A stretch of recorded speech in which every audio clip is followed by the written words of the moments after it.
The O2F Football Podcast. The voices of tomorrow, here today.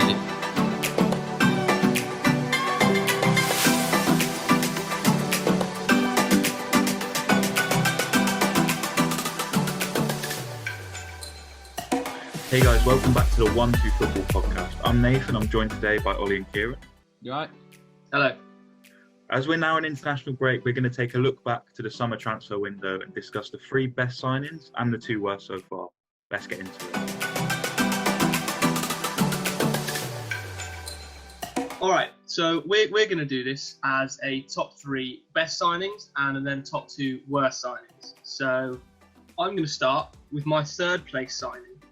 Now this one was a very, very late addition, but I'm going to go with Edouard Mendy. I just think that he has improved Chelsea's back line so much. You know, he's played 8 games. You want to know how many goals he's conceded in those 8 games? How many? 2. 2 goals in 8 games. Kepa played 1 game against Southampton, conceded 3. That just says everything you need to know about it. His save from that Rashford shot in the boring game against Manchester United was phenomenal. He looks composed at the back. He's absolutely massive, so he pretty much saves everything. And I just think for what they got him for, he's done everything they've asked of him and more. To be fair, he was my 2nd place signing. He was also in my top 3, so yeah, I'll give you that. It was. I haven't seen him play much, but I saw him against Man United, and despite it being a pretty boring affair, he did make some top quality saves, especially the one at the end with Rashford. So, I mean, he has really stabilised that back line for Chelsea. So, yeah, got to give you that one. He is in my top 3 as well. What about you, Nathan? What are you thinking? Yeah, 100. He's in my top 3 as well. I can't argue with that one. I'll explain more when I get to him, like why I agree. But for a bit of suspense, but yeah, 100%. Is it number 1 then? I've run out to speak. Giving it away now. Pointless. Fair enough. Yeah, no, he's a quality sign. I mean, everyone knew that Chelsea needed another keeper. I mean, Kepa, when he was brought in, everyone thought it was going to be a good new thing. You know, he was young, but he just didn't perform to the level that Chelsea needed. And imagine if he goes back to Spain, I reckon he could do quite well. But I mean, I think that bringing in Mendy has been a great signing for Lampard, and I think I think you take out Mendy and you put Kepa in, and the results they've had, despite having a good squad of them, would be completely different. Completely different. You need a good keeper at the back and between the sticks, and I think he's brought that sort of dominance in goal. 100%. Yeah, he's made some quite underrated saves, I'd say, in that he makes it look quite simple, but in actual fact, it's quite it's not that easy. I think he's very similar to Alisson in that regard, Liverpool, because like Alisson will do it and make a save and won't think nothing of it. But then it's just because he's already put himself in the right place to make it, so he's not scrambling across to make this highlight reel save. He's already made it, and Mendy's very similar to that, which can only bode well. You look at all top teams, and that every top team needs a top goalkeeper, and I think that was all well and good Chelsea signing, you know, the amount of players in like up front and in midfield and all of that. But at the end of the day, if you don't have a good goalkeeper, you ain't getting anywhere. I mean, it's all well and good being able to score goals, but if you can't keep them out, then you're not going to win titles. So I think Chelsea are definitely going to be title contenders, especially maybe now or next season with Mendy in goal, whereas they probably wouldn't have been with Kepa. All right, so my 3rd transfer signing, we already know what my 2nd one is, but my 3rd one, another Chelsea player, maybe it might be in some of yours, I've got Thiago Silva. Okay. I thought for the price that he was, I mean, free agent, signing him up, I think you can all put credit down to Mendy being a great signing, but he has been real good. I mean, against Man United again, he was a top player in that game, and he stopped so many chances. It's all well and good having Mendy back there, but if you haven't got a good defence in front of the goalkeeper, then the goalkeeper's going to struggle as well. And I think he's just been a quality sign. I don't think we can turn around and say that loads of their clean sheets have been because of just Mendy. It's because of the teamwork at the back and the defence. And I think Silva's been a huge part of that, a huge factor to the reason why they've got better. Yeah, that was in my shortlist. He was undoubtedly there. But for the website, I put him in my team of the week twice. One for his defensive performance, and then another for his actually going forward and scoring.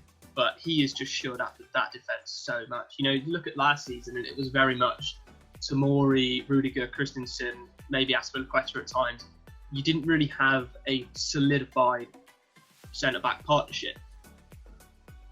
Thiago Silva has come in and just absolutely made that his own, and he's now got someone alongside him in Zuma who basically complements everything that you could argue maybe he lacks. Maybe he lacks a bit of physicality and a bit of pace, and Zuma brings exactly that. So they complement each other really well, and that's why Chelsea have so many clean sheets in their last few games.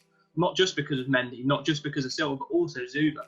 And when you think of the price and the leadership and the experience that man brings to the defence, it is a brilliant signing. I was just about to say that. I think Zuma's had a good season so far purely because he's got Thiago Silva next to him. I mean, he's going to be such a character and such a somebody for the younger players, just like Zuma. I know he's getting older now, but he's still young, to look up to. I mean, he's going to be that sort of personality which is going to help the youngsters and help the youth prospects come through and be players of the future. So I think not only is he a good signing on the pitch, but he's probably going to be an amazing signing off of it as well. 100%. I also think of Thiago Silva, you've got, and with Chelsea as a whole, you've got a young manager, Frank Lampard, who's not won much yet. You know, it's his fourth season now as a manager, third season. And then you've got quite a young squad around him, not particularly a lot of winners. Timo Werner hasn't won a lot. Kai Havertz. So Thiago Silva, he's spent the last however many years of his career winning. He's been winning league titles every year, getting relatively far into Champions League like last year, you know, doing well. So for that experience of someone getting across the line, not only contending for titles but winning them, that's only going to benefit Chelsea when it gets to those points in the season where you need to dig in to get those 3 points, which is something Chelsea probably say haven't really done for a bit now, ever since Conte, really. I think he was just a great signing. And when, as I said, Mendy was in second place, but Silva I put third. I thought Mendy's a bigger influence and bigger impact to the Chelsea squad. They probably needed the goalkeeper more so than they did a centre-back. But, I mean, you can't just say that their recent clean sheets has been down to Mendy itself.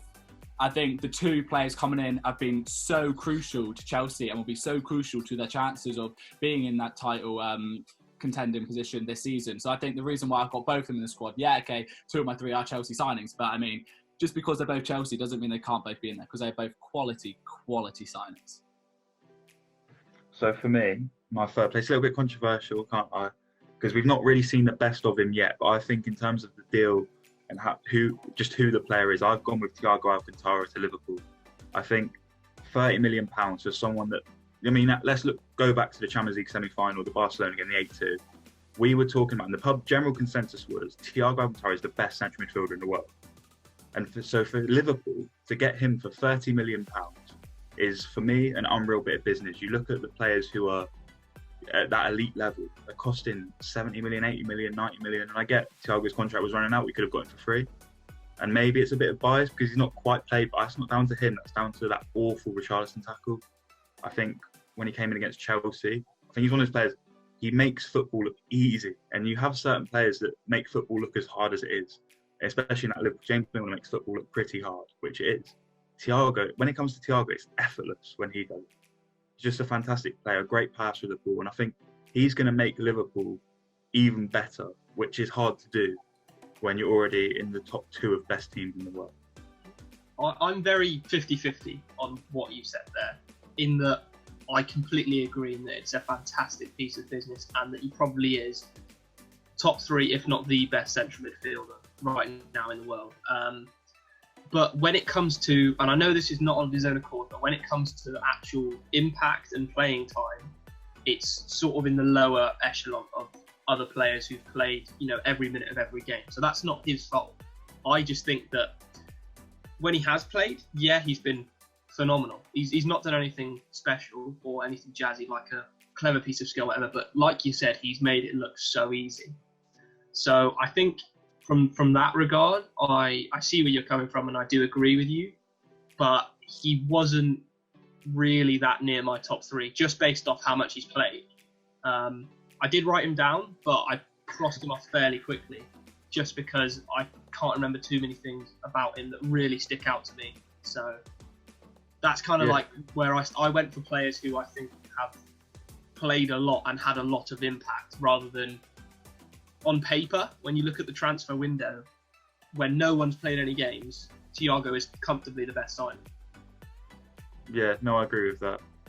I mean, go back. I didn't add him on my list, not even on my ones that might have just made it. I mean, he's a great sign. There's no denying the quality he's got. I mean, he's played at top teams. And I mean, what was it when he came on his first game? Didn't he have more touches or something on the ball than any other player? And I mean, he's a quality player, and that game showed that. But I don't think he's played enough games to justify being one of the top 3 signings of the summer in the Premier League. I just think when you look back on this, I think this is definitely more a long-term pick. I'm not lying. I don't think this is definitely the 3rd best signing. It's nothing like that. But when we look back on this season, I believe anyway, in April, May, we'll be looking at this bit of business, and he will have then had the opportunity to back it up. No one's going to be crunching his knees like a certain Richarlison.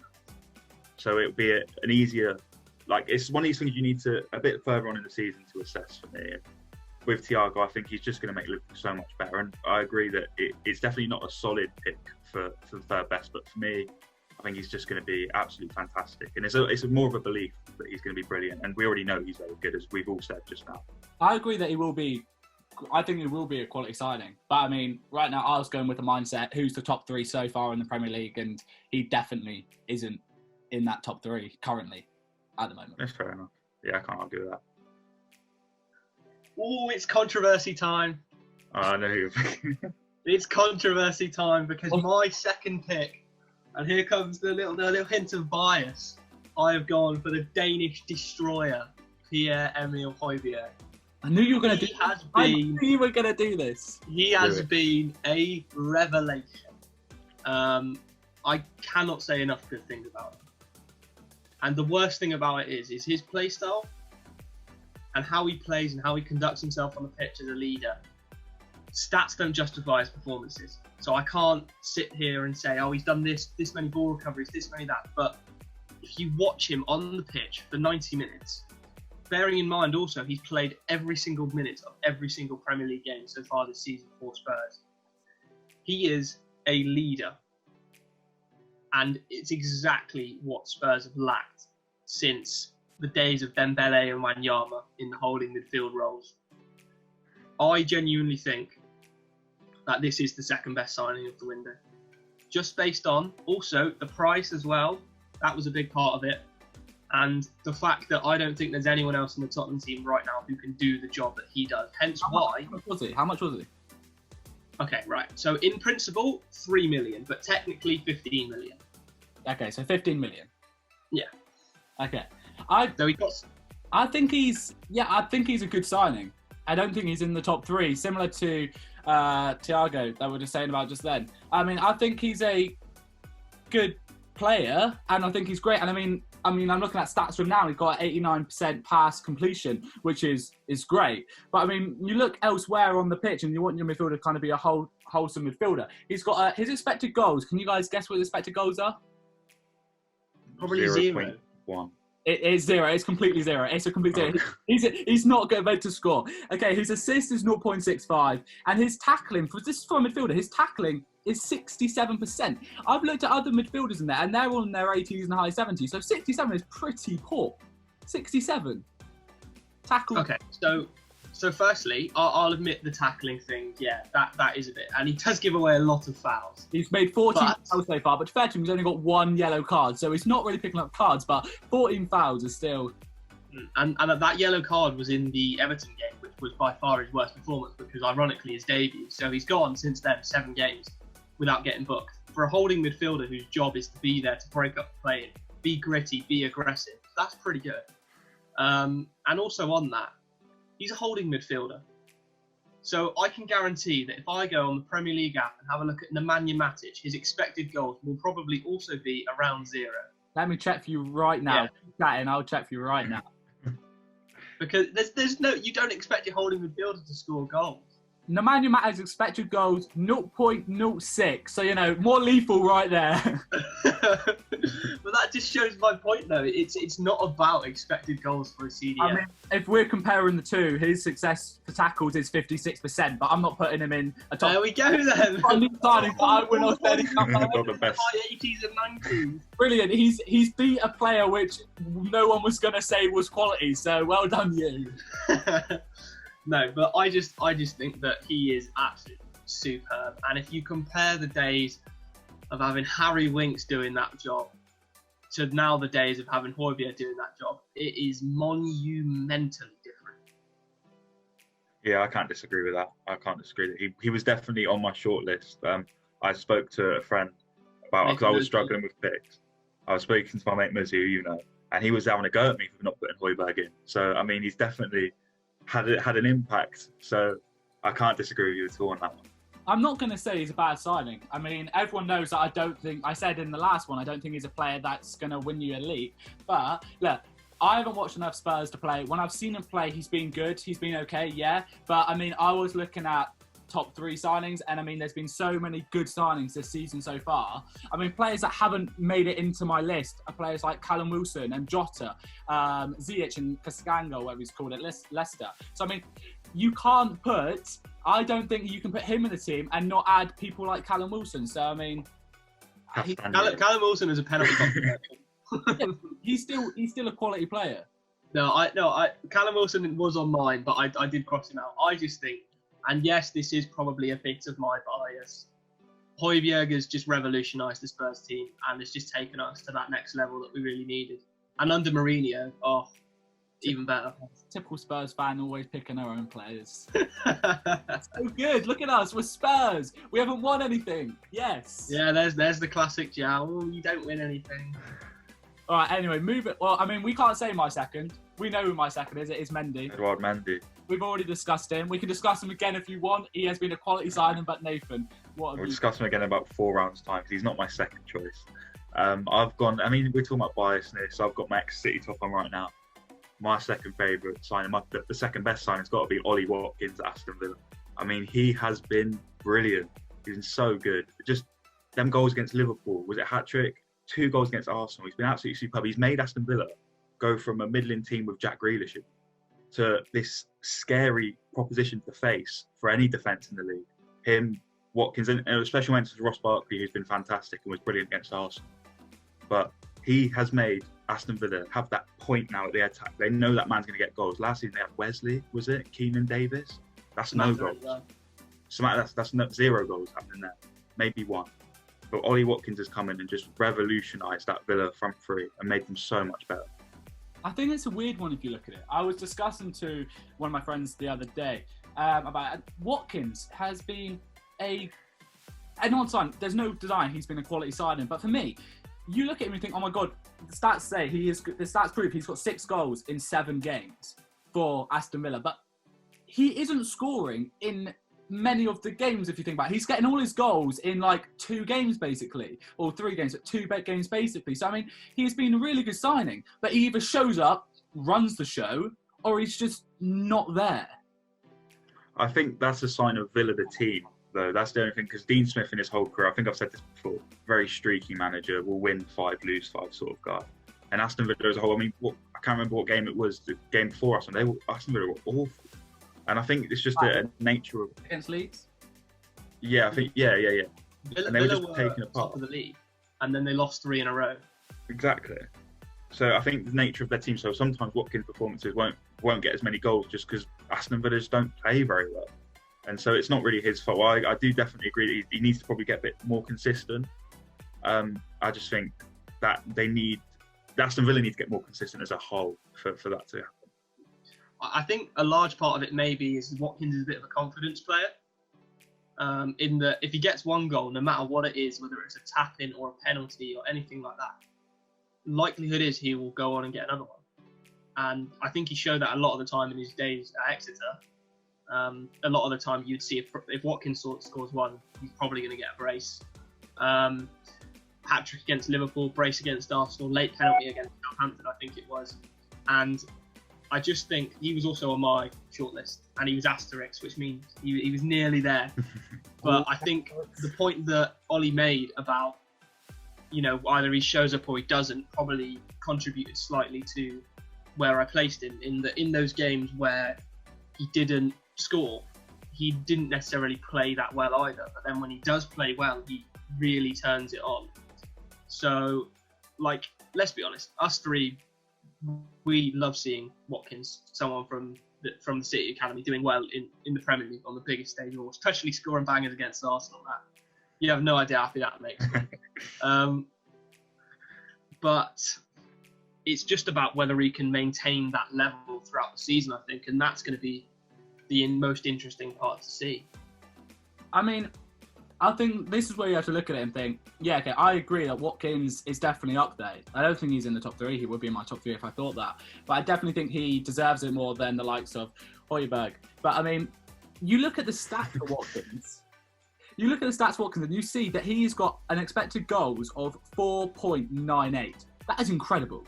That's nearly 5 expected goals a game. Like, that is crazy. And it definitely shows that he's definitely been one of the signings of the summer. But I just don't think, I think the consistency, like we've already said, is the reason why I don't think he is in the top 3. But I mean, there is no doubt that he has been a quality signing, and he is a great signing for Villa, especially after the pressure on him to perform from the money they spent on him. With many saying he was probably the most overpriced player in generations. So, I mean, yeah, he is a good signing, but top 3, I don't know. I think it's just they can upset the game changes, and he's changed that team, and he has even though he's not quite consistent, he has the ability to change a game in for the favour of Aston Villa, with just taking a chance which they didn't have last season. Just see the growth of the team as a whole. That's why I put it top 3, top 2. And speaking of people who can change games, we move on to my number 1 pick. This player has made the Premier League look like a walk in the park. I've gone for James Rodriguez as the best signing. So have I. Of the summer window. I've got the exact same one. Have we just read each other's list before? No, because you didn't put Højbjerg in for some reason. Oh yeah, I've got common sense coming in there. Yeah.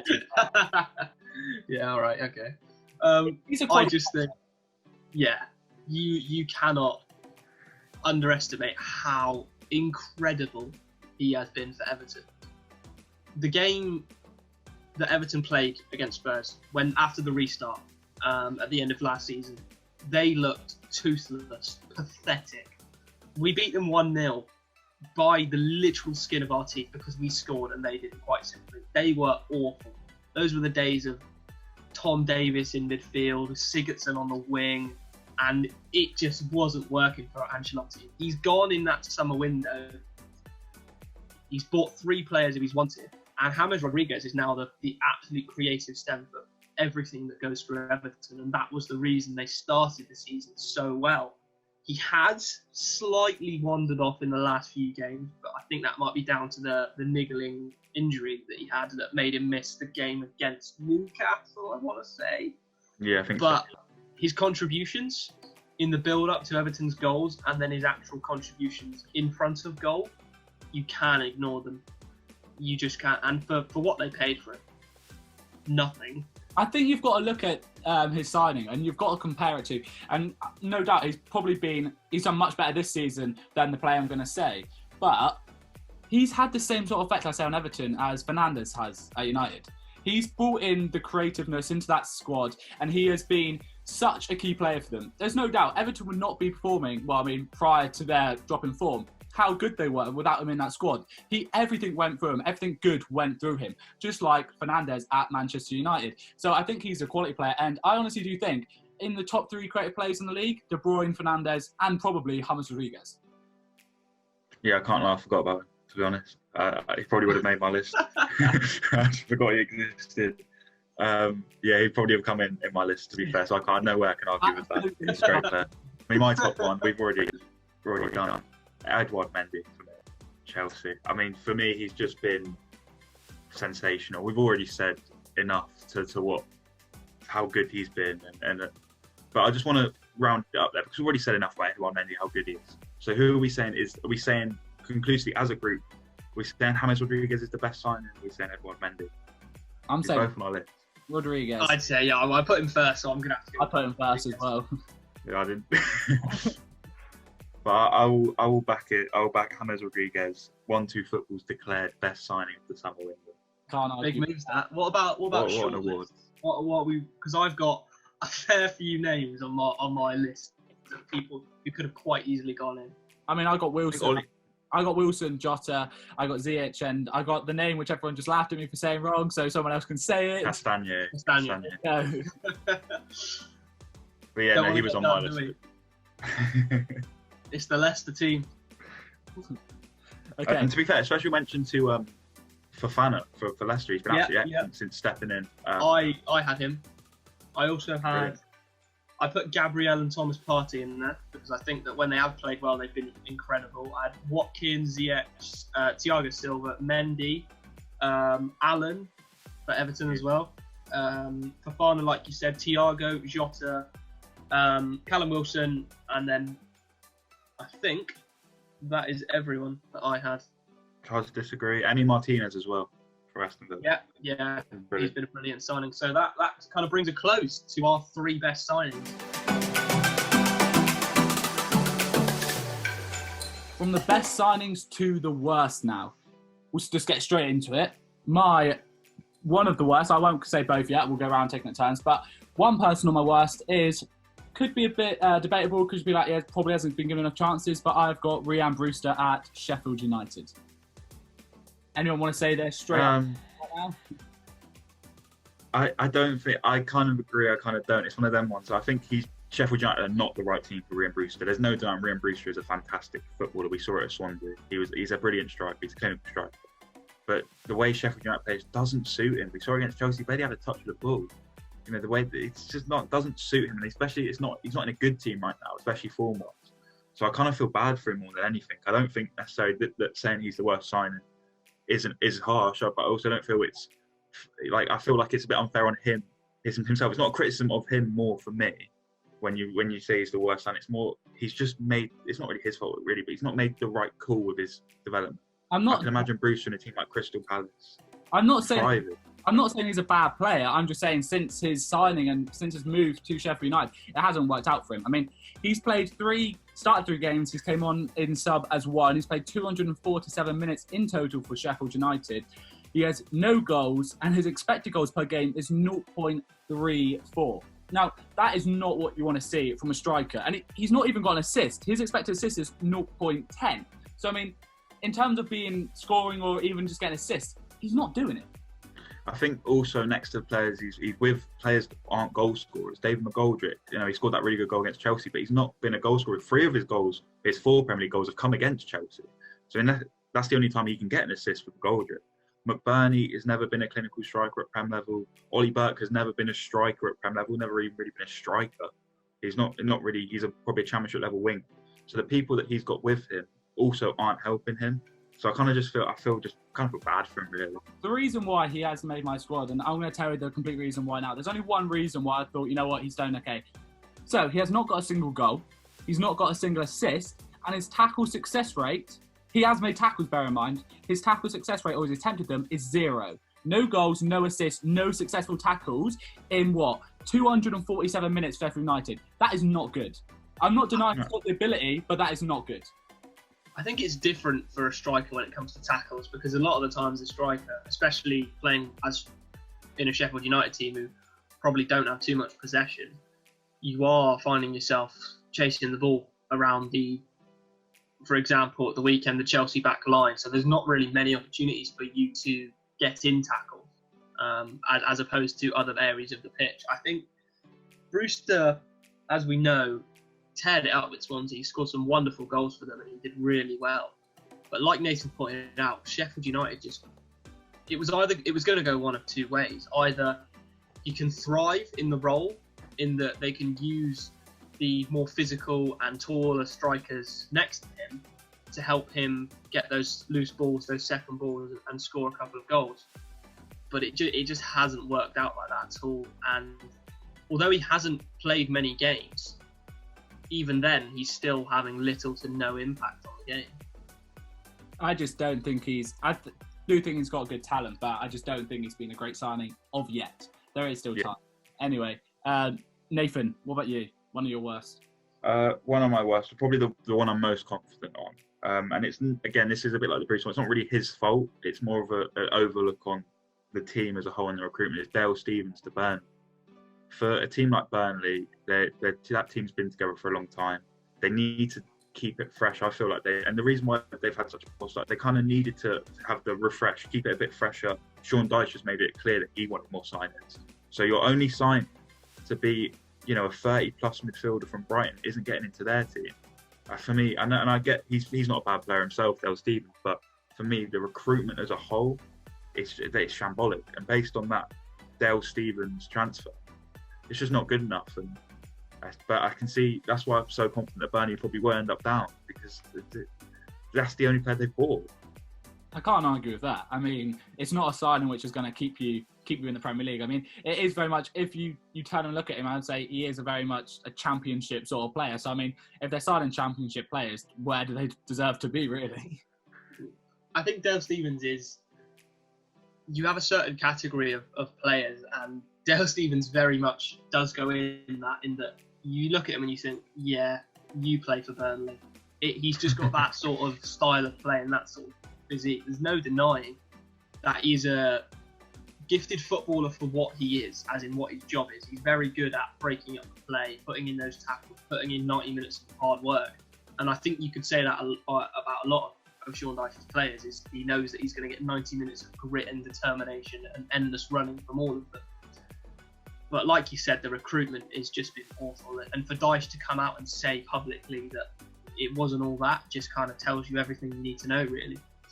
And Dale Stevens, for what it was, I think it was literally about 2 million. It is, in this day and age, for that price, you're not going to get much, are you? Yeah. Right, so amazingly, we have had no clashes yet so far, and that is also going to continue because the two players I have not been mentioned yet. My first one, which might maybe be a bit of a shock to you, but off recent performances, is not a shock at all. I'm going to go for Willian from Chelsea to Arsenal. So, let's be honest. He is probably past his best. He had that season for Chelsea where he was their best player. But since then, he's kind of been on the fringes. And he got this move to Arsenal because he wants to stay in the Premier League for longer than a year, which is what Chelsea are offering on just a year contract extension. He got 2 assists in his first game and he looked very sharp. Since then, nothing. He's made no contributions other than them going forward. He started 7 games for Arsenal in the Premier League this season. He's been subbed off in all 6 of them. So he's been left on for only 1 game, and I'm pretty confident it was the Fulham game. I just think for what he's earning as well, which is a ridiculous amount of money. Yes, it was a free transfer, but still going to cost you money in terms of what you're paying him. And for what Arsenal are paying him, he's just not providing any end product or anything like that, to the point where someone like Nicolas Pepe is probably going to be considered ahead of him in terms of the impact that he's had this season. And I just think that for how good we know he is from his time at Chelsea and how much he's being paid, he's just not delivering. I mean, I think if you look at the signing, he's always been a player which is very hit or miss. He either does really well or he's a shadow in the game. And I mean, I think Arsenal knew what they were getting themselves into. He is 32 years old. You need to take into consideration his age. But I mean, you look at his stats, his expected goals is 1 a game, his expected assists is 1 a game, he's got an 80% tackle success rate and an 87% pass success rate. I mean, his stats aren't that bad. He's doing what Willian does. He plays really well or he doesn't play at all. I know stats do help, but that is just an overstep, I think, to go off expected goals and expected assists. There is realistically no foundation or proof to an expected goal because you have no idea what's going to happen in those 90 minutes of football. And I just think that when I've seen him play, he's just been wasteful in possession. He's been going down cul-de-sacs with his runs, and he just doesn't look interested. Yeah, I can't argue with that at all. It's a weird signing. It looked a good signing because Willian's always quite important to how Chelsea played, especially in that first season under Lampard. I thought Willian was pretty good. He did really well under Lampard to begin with. But just hasn't kicked off yet, and obviously there's still so much time. But yeah, there's time for Willian to improve, but when you're looking at a player that's 32, you're more looking at a downward spiral. I definitely couldn't disagree with that. I don't think he's been a great signing, but I think when you sign Willian, what he's given to Arsenal is what you expect. So I don't think you can be classed as a bad signing. He is doing what Willian does. So I think he can though, because in his first appearance he got those 2 assists and he looked bright, but since then he just hasn't been all that. And also when you take into consideration how much they're paying him weekly. I think that's a large part of why he just isn't that good a signing. Fair enough. I'll say my second one now. I'm not sure if it's on any of your lists. It was hard to find bad signings, and I saw this player. He's not new to this squad, but he is new as in he's gone back there. And I've got Michy Batshuayi at Crystal Palace. I know he's not. You can say he's not really a new guy because he's been there before, but his stats are absolutely shocking. And I wasn't even aware, to be honest. I know he's been starting, but I wasn't aware how much he's been starting. He started 3 games, which is more than I thought he was doing. And I looked into his stats. I looked into him. 309 minutes he's played currently. Expected goals, 0.46. Not a single goal to his name so far this season. 1 assist. Now, he has a 20% tackle success rate and a 68% passing rate. He's shocking. The way Palace are playing this season, I don't think that you can really judge his goals and assists and all that on how he's playing and that he's a bad signing, because the previous season he'd done very well there, both in front of goal and in the build-up to some of Palace's goals. And now that Zaha is playing up front, as part of a 2, you're going to have either him or Ayew next to Zaha. I think both Ayew and Batshuayi are going to take those roles of not getting many goals and assists, because if you're saying he's not getting goals and assists, then he's got to be doing all right in something else, in passing and defending, and his stats aren't great there either. So what is he doing on the pitch? Okay, Ollie, I'm going to be honest here. I don't think you can rate signings on stats. Yes, that is a part of it, but I think you have to watch them play to understand whether or not it's a good or bad signing. Yeah, but if he's playing well, the stats are going to be proving well. And I completely agree, sometimes stats do lie. But he has not been playing well, and you can't turn and say he's doing something else on the pitch. If he's not scoring goals, he's a striker, by the way, he's not scoring goals, he's not getting assists, he can't tackle, and he's not doing great passing-wise. What is he contributing to that team apart from being a body on that pitch? That's exactly what he is, though. It's not that he's just filling a place in the team. He is a body that is important to how they play. I think if you watch Palace in the build up to their goals, they're very good at soaking up the pressure and breaking on the counter. And I think both Batshuayi and Ayew are going to have that role of being maybe the leader of it and starting it, maybe not finishing it or getting the assist. But I think without them, Palace don't score as many goals as they do. I just think I just don't think he's been good this season. I think he's a poor signing, but opinions are opinions. Nathan, what are you saying? I really struggled for a second there. I'll be honest, I really struggled. I ended up having to, as I say, spoke to my mate Muzid about who the worst signing. He's a Man United fan for those people who don't know. And he suggested a name to me, and I kind of went, no, I kind of see it. It's Donny van der Beek, which I can tell Ollie is not happy with. And look, before I start, it's not a reflection on the player himself. Donny van der Beek is a great player, but this is more a reflection on the signing, which was a bit pointless, and also the fee and just how badly he's been used by Solskjaer. It's not his fault. I'm going to cut in straight away. You're not saying one more word. We're talking bad signings. He's not a bad signing. He's not been utilised. He's a quality signing. Man City go and sign a player like Mahrez, and he goes on their bench. No one's saying, oh, that was wasted. They don't need him. Everyone last season complained about squad depth. Man United have signed a player for squad depth, and everyone's like, well, why have you got him? He's just sat on the bench. It's called squad depth, mate, all right? If everyone's moaning about it, why last season go and moan saying we haven't got a bench? You now look on our bench. Donny van der Beek come off that bench. It's a quality signing. I agree. He needs to be playing more. But bad signing, no. One player, similar to his price tag, similar to the thing who is not playing, Fabio Silva at Wolves. Yes, he is a youngster. He costs basically the same amount of money, and he has played hardly anything. So if you're going to turn around and say wasted, you got to talk about that man as well. I just think you're wrong, Ollie. When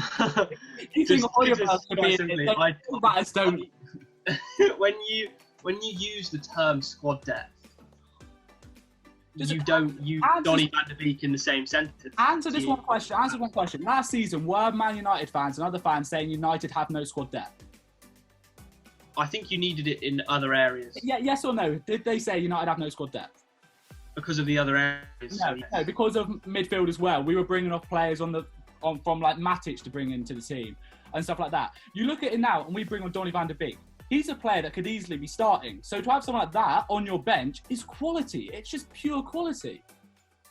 And you mentioned about Mahrez there, and I think the reason that Pep probably doesn't get as much flack for it is that he gets the results for the team that he picks. And you'll often find that one of Mahrez, Bernardo Silva, Sterling last season with Sane before his injury, one of them is going to have to be on the bench. Ferran Torres now who's come in.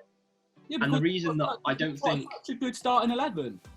I don't think that it's been mentioned because often you'll find them impacting the game in different ways, coming off the bench and doing that job, then playing in the Champions League, then playing in a different competition. So all of them get a lengthy amount of minutes.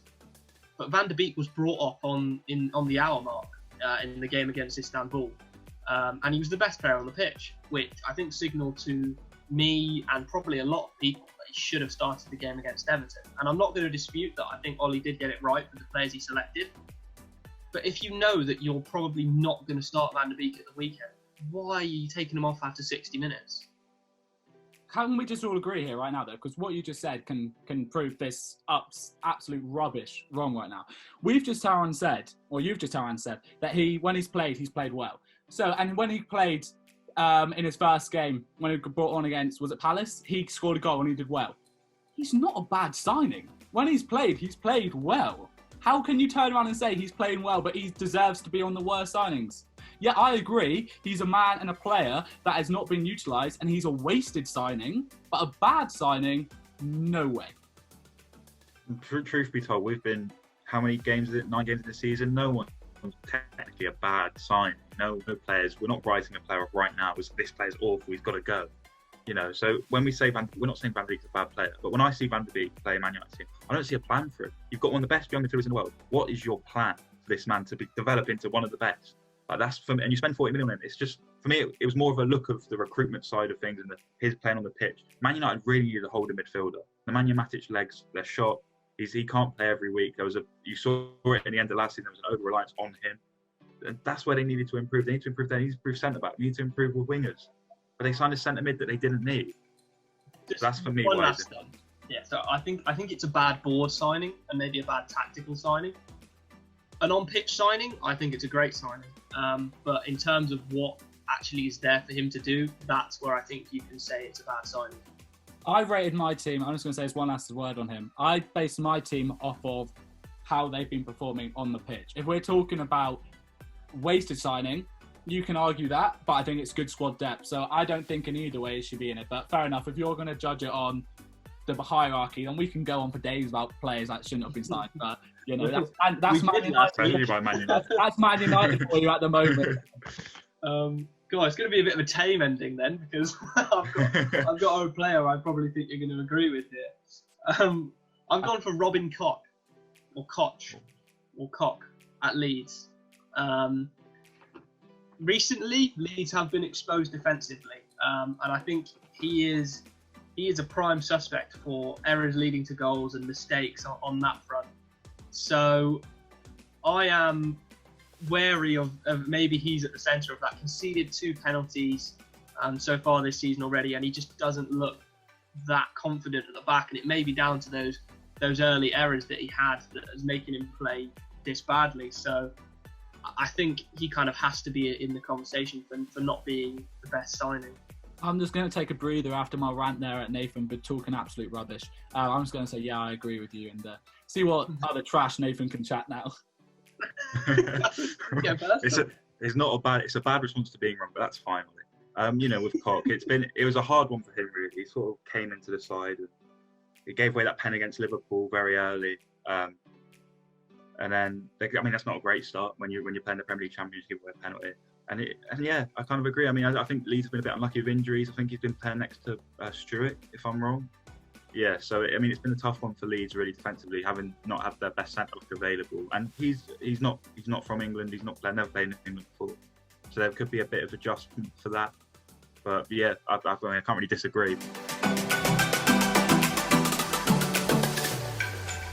And that wraps up the 1-2 Football podcast. Thanks for listening. Before you go, make sure to check out our Facebook at 12football and our Twitter and Instagram, all at 12football UK. And take a look at 12football.com for all the latest written pieces from our incredible amount of contributors from around the world. And certainly we'll be back next week.